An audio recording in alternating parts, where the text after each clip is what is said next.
Welcome to another massive update for the Throne of Angels video blog. As always, I'm your host, Derek Osborne, here to show you a world in miniature. All right. Project Modular Terrain / Table.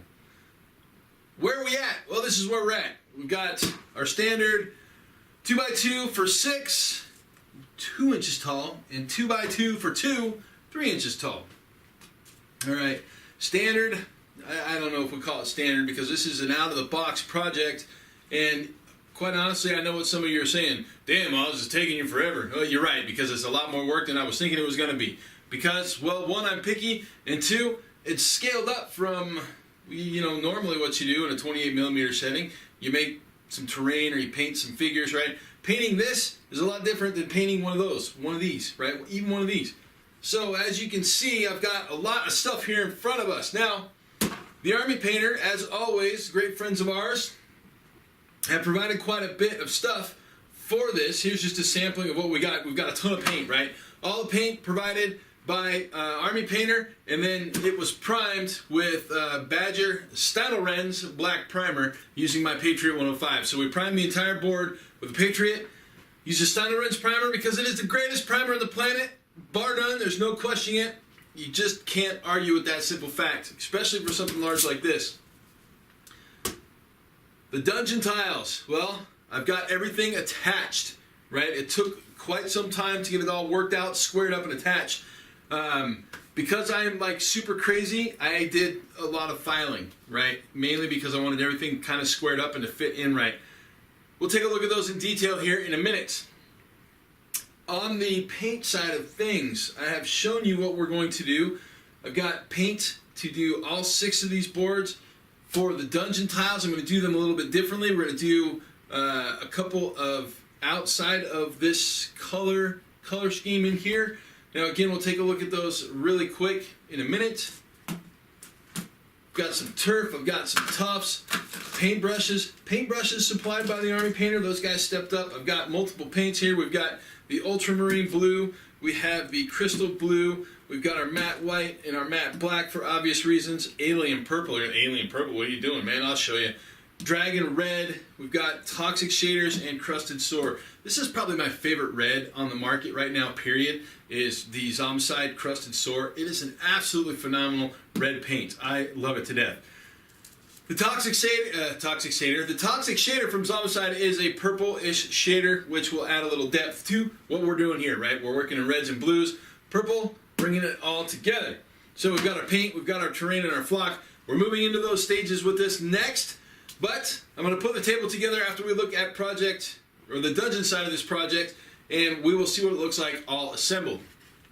All right, as you can see, I've got the dungeon section of the table set up right now. So everything is attached, right? These are all glued down. This is not coming up with the exception of the archways and the doorways. And the reason being is these are actually taller than 3 inches. So I've got them set up so I can lay them down when I need to stack the boards.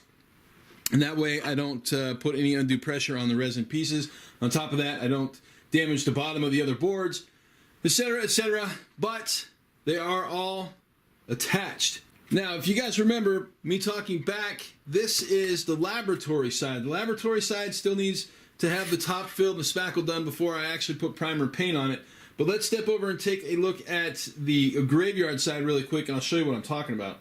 Now, as you can see, I have got the dungeon side all spackled and prepped. It's sanded, technically ready for paint. However, it is missing over here and up in the top right corner, it is missing a staircase. Now, I haven't decided if I'm going to carve those out of foam or if I'm going to wait for new product from Secret Weapon once their new Kickstarter's out on the market.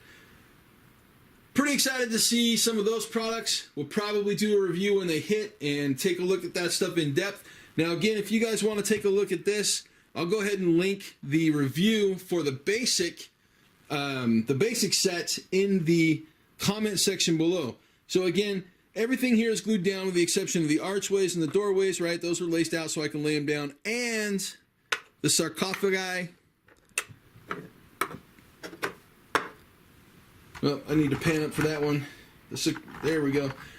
So this, and then these obviously not glued down as well, so I can lay them flat for storage. Now these here in the middle, obviously these are just there to show pretty, and obviously to show that I've got some stuff planned for this, as well as options of what you guys can pick up and purchase. Now again, if you guys haven't seen the review I did for the base set on this, I will go ahead and link that in the comment section below.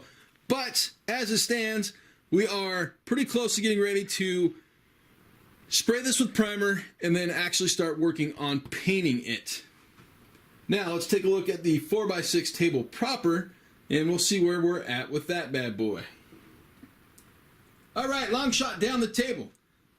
So I've had a question asked once upon a time ago, and I cover this in my how-to videos that I will get together when I am finished with the entire project and post them up start to finish. But the question was simple. Well, how do you make sure the magnets line up? Well, you just make sure that the polarities are equal on all corners, right? So I can actually take this board and rotate it, and it sticks just fine. I can do that with any of the boards because the magnetics, or the polarity on the magnets, is the same in all directions on all corners.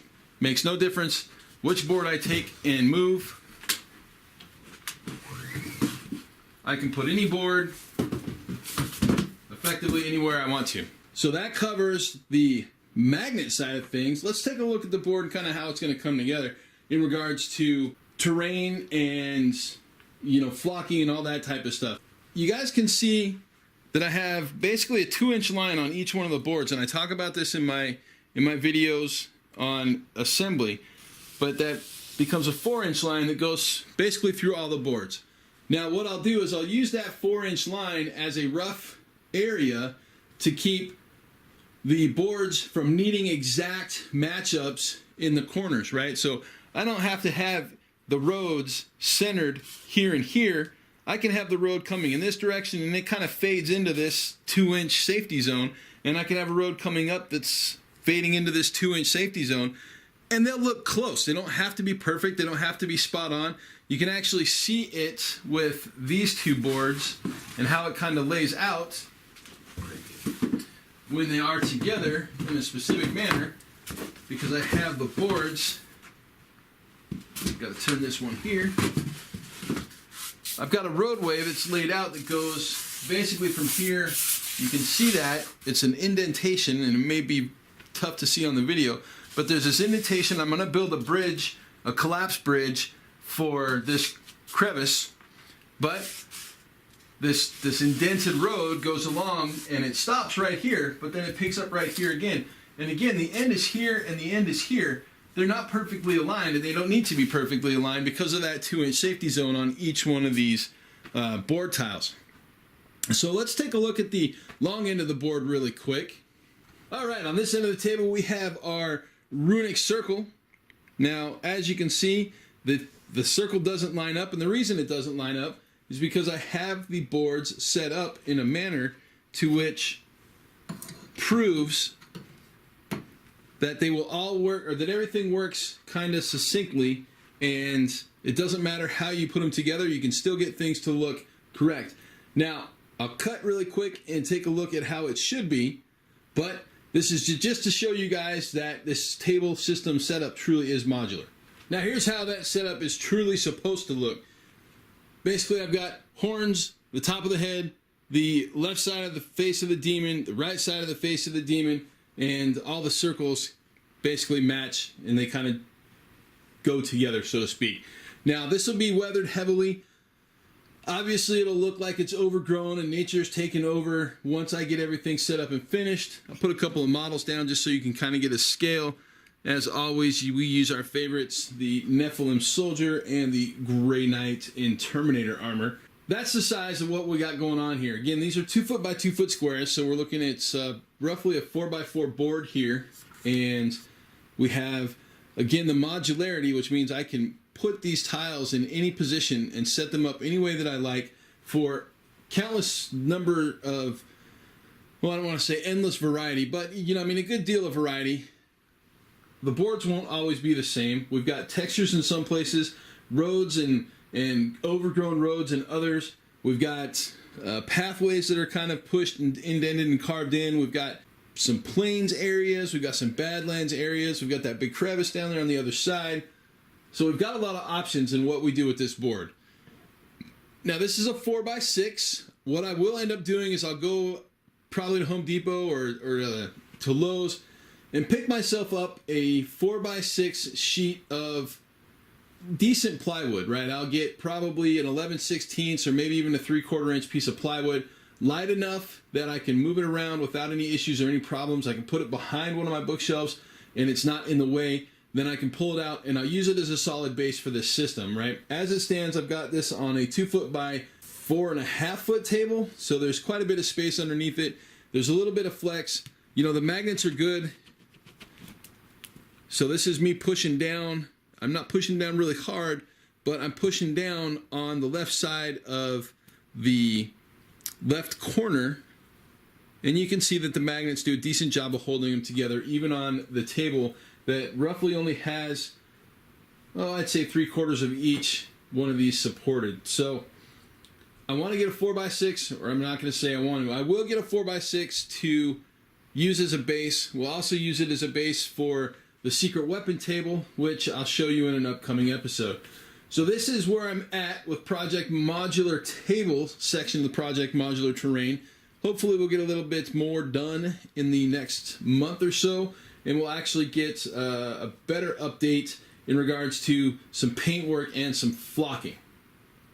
So we'll be right back real quick with the wrap. All right, my friends, here we go. Your full-on update with Project Modular Terrain / table, right? The table section of Project Modular Terrain. As you can see, there's quite a bit of work that's been done, but if you can't tell, there's quite a bit more work that needs to be done, right? Painting, obviously, we'll get the paint on the table next, and then we'll start laying down the rubble and the grass, throwing out some tufts here and there, you know, just kind of giving it some life and some personality. So next step, obviously, is to get the base coats down and then start working into the highlights. Once we get the paint done, well, we'll post another update, and then once this is all finished and complete, I will have a compilation, basically a breakdown, how-to, so to speak, of how this all went together. So with that, that's our update for Project Modular Table. Thank you again for joining me, and as always, we'll see you next time.